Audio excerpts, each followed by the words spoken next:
Chuck Schumer if that's the road they decide to go down, instead of just simply throwing up their hands and voting for the $2,000 checks. Interestingly, the House bill would give $2,000 to adults and to children and adult dependents. That's a little bit more generous than what we were expecting, so that's something to watch for, as well as Republicans are looking at their concerns about the overall deficit here. It's $464 billion bill. Meanwhile, in the House, they also voted to override the president's veto.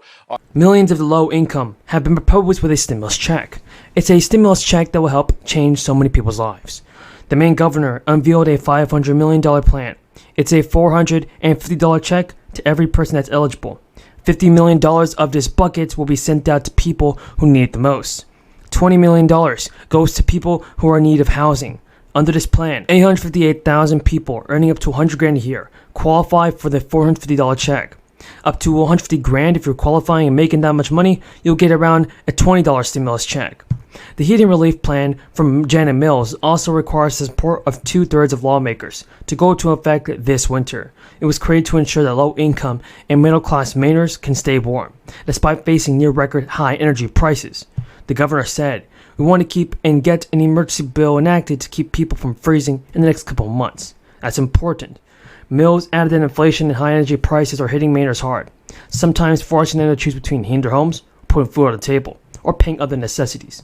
She said her plan would ease the burden of Maine people by putting money back into their pockets. It must win the support of at least 2/3 of lawmakers before that can happen. Maine political leaders spent this past Tuesday trying to negotiate a bipartisan deal that had to support from both sides. Now, Governor Mills said during her interview that she believed they were close to a deal, which is good news.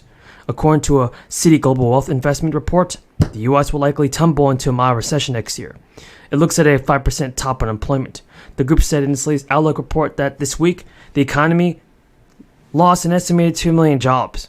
So the jobless rate is climbing at 5.25%. The economist stated in a report, "We believe that the Fed's rate hikes and shrinking bond have been stringent enough to cause an economic contraction.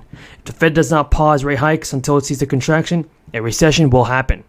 The Fed has been raising the rates at an aggressive pace since the 80s. Policymakers have already approved a sixth straight rate hike, putting the Fed funds into a range of 3.75. Although officials are expected to approve a slightly smaller bill in later December, Jerome Powell just said that the time for moderating the pace of rate increases may come as soon as the December meeting. Given our progress in tightening policy, the timing of the moderation is far less significant than the questions of how much further we will need to raise the rates. But with inflation remaining persistently high, economists widely expect the Fed to trigger and cause a recession with higher interest rates. Not good. It could actually force consumers and ultimately businesses to pull back on spending. Bank of America, Goldman Sachs are among the major Wall Street firms forecasting a downturn next year, so it's for sure going to happen. But one thing is for certain, Joe Biden must do more for the people and send out stimulus payments. By the way, be sure to claim this Amazon gift card. It's a redeemable code that you claim at the Amazon checkout aisle, and so it's $50 of an Amazon gift card, guys. So be sure to enter the code and you'll get the stimulus.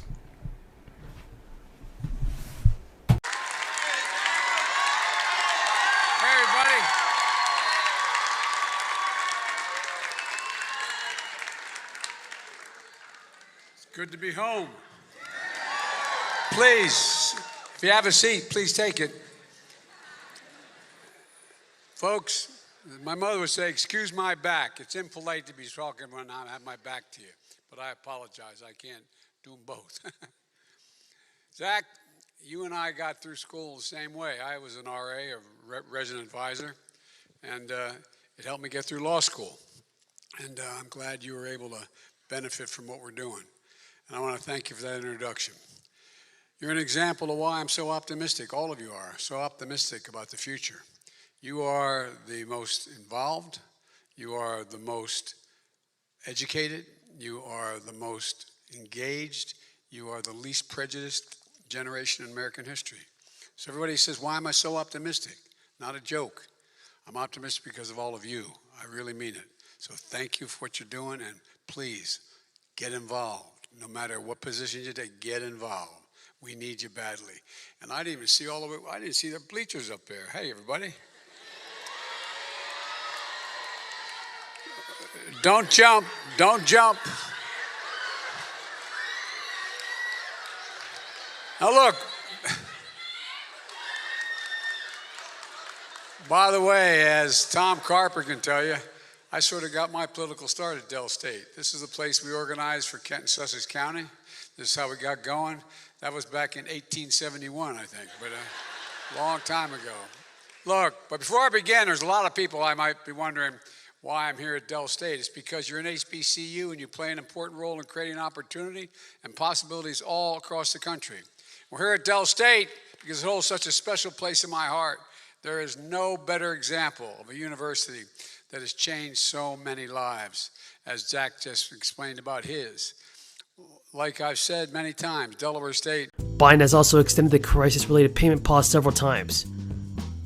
And the administration's approach to canceling student debt fails to satisfy many other Democrats, including Chuck Schumer, who has been calling on President Biden to cancel up to $50,000 for each $43 million borrower of student loans. Folks, there's a ton of good news about the fourth stimulus check and Social Security benefits that you have to know. $200 stimulus relief checks have actually been passed to help many Americans across the country.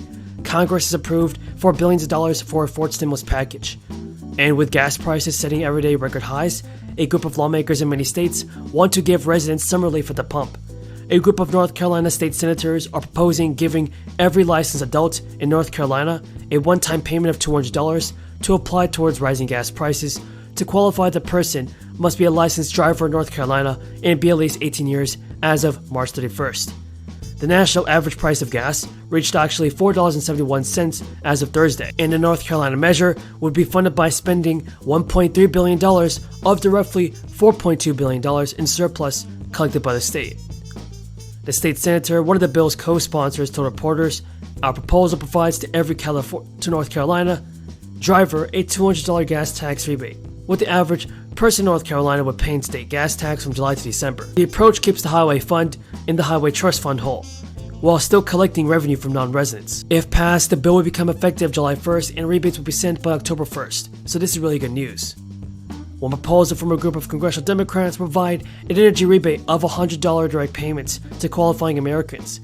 Representatives Mike Thompson, John Larson, and Lauren Underwood introduced the Gas Rebate Act of 2022, providing $100 per month for adults and $100 for each dependent for the rest of 2022 for any month where the national average gas price exceeds $4 a gallon. The plan is modeled after previous stimulus checks designed to jumpstart the economy amid the crisis. The first stimulus payment of $1,200 per person was made in March 2020, followed by $600 in December 2020 and $1,400 in March 2021. Like the earlier stimulus payments, the gas money would be sent to single filers earning less than $75,000 per year before phasing out for those making $80,000 or more. Joint filers earning less than $150,000 will receive the payments, phasing out at $160,000. But the bill does not include information on how that payments will be funded. Other proposals, however, would put the cost of a gas rebate on large oil companies. Democratic Representative Khanna and Sheldon Whitehouse